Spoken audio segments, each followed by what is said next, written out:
Biz34 back again with a real quick, well, I should say massive quick video review. This is definitely a special, unique one. This thing just came fresh out of the box. That's the massive size of the box. Here's the box it comes in. Very simply, The Dark Knight Joker. This is 1/3 scale by JND Studios movie statue. And I know people have been very curious about this company because they've had a lot of pre-orders for certain figures, but we haven't had too many in hand yet because a lot of the pre-orders kind of came up around the same time. So I have it in hand, it is here, and it definitely is a conversation piece. It's definitely a, what's the word? It has presence, let's put it that way. This thing is huge. Huge. I mean, beyond huge. It comes with, basically it comes out of the box as you see it, except for the hands. And then there's a couple of weapons, one of which is his gun, his machine gun, and then his infamous knife. And then it comes with extra hands for holding different things. So I guess, for this, you can have him hold a knife in the left arm or the right hand or right arm. So they give you one of each. And then this is to hold the gun. As you can see, they kind of have more of a pointing finger down to kind of fit the gun in there. And then they give you another hand that's just simply a closed fist if you don't want them holding anything. Now, the one cool thing about the ones that can hold things is that to make life easier, there's a magnetic system that occurs. So you could just take that off.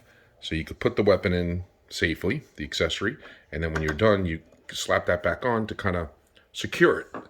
So it kind of doesn't come out once it's there. It's got a little give, and it could still slip out, but at least it's easier for posing and putting the weapons in without struggling. The base is massive, as you can see here. It still has some of the foam packing on it because I just literally took it out. And it looks like a sewer cap, so it's obviously the street. It's obviously the hit me scene when he's standing in the middle of the street, basically egging Batman on to hit him. And here is the head sculpt, and the head sculpt is phenomenal. Now, is it perfect as far as the likeness?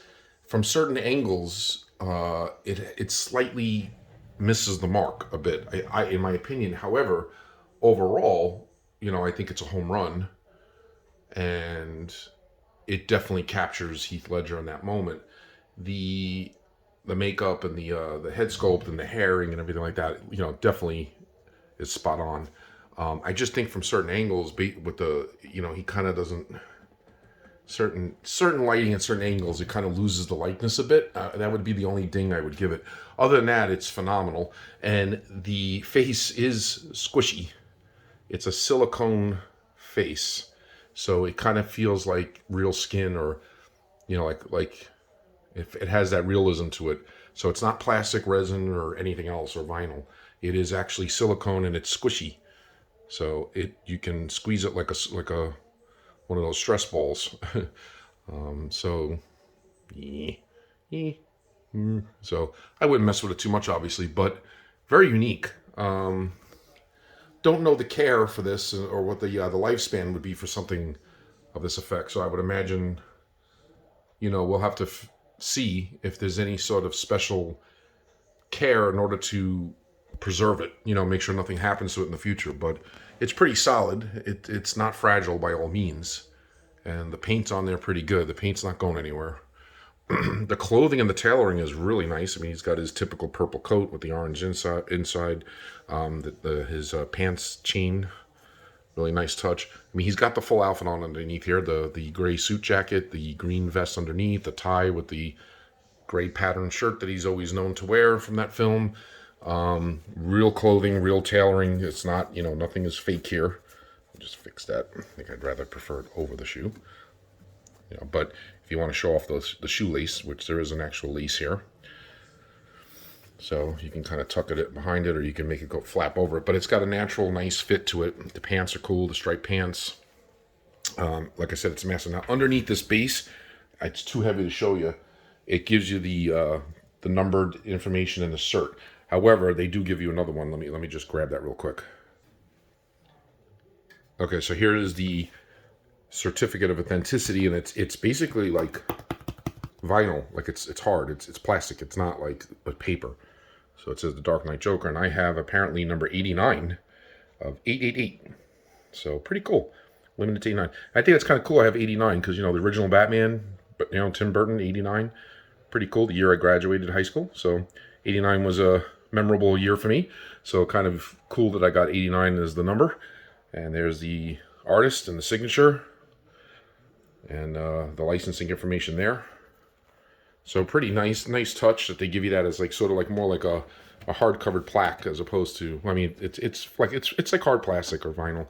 And like I said, underneath this base is a really nice portrait showing the same information. It has the same thing in white that is clearly seen under the base. So so basically you have two ways of proving that this is what it is. Obviously, this is not something that you're going to see too often. So just having it in your room is proof enough that it is what it is. But this is JND, and this is their first crack at a Heath Ledger Joker. And I say so far so good. Again, there is a slight little thing off, I think, with the head sculpt. Just certain angles. Like right there, that looks very Heath Ledger-ish. And, when you kind of go from the bottom up, it looks like Heath Ledger.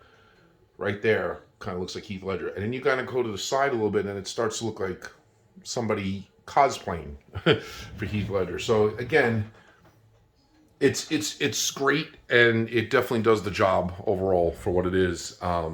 So, it's just a little nitpick. But, I mean, close up, you could definitely see there. I mean, you want to know how I got these scars? So, yeah, I mean, it's him. For the most part, and it's a wonderful set, and I think it's a great. I think the only one that was out first is the Wonder Woman one of her in the golden outfit from the last Wonder Woman sequel, and then there's this one, and then there's more to come. So they're the real deal. And if there was any reservations about it, I don't think you have to have reservations anymore. It is here, live in the flesh, and it actually feels like it's live in the flesh, and it's fantastic. And I would give it 4.9 out of 5 stars. Just take a little bit off, just like I said, for some of the angles of the head, kind of losing the lightness a little bit. But other than that, I mean, if you just look on it, and it definitely has a menacing pose. If you look at it from the side, the hair is right, it's all there. He has like that leaning forward kind of pose that you could see there. So again, it's definitely the hit me scene. Very menacing, very menacing. This is just to give you a perspective, this is a Peter Sellers 1/6 statue that I had reviewed a little while back, but it's in 1/6 scale. So if you put it, just to give you an example of how much bigger this thing is than a typical 1/6 size figure or statue, there you go.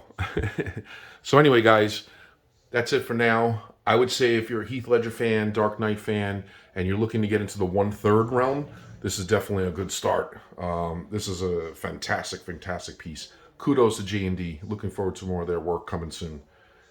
Till next time, guys. Peace out.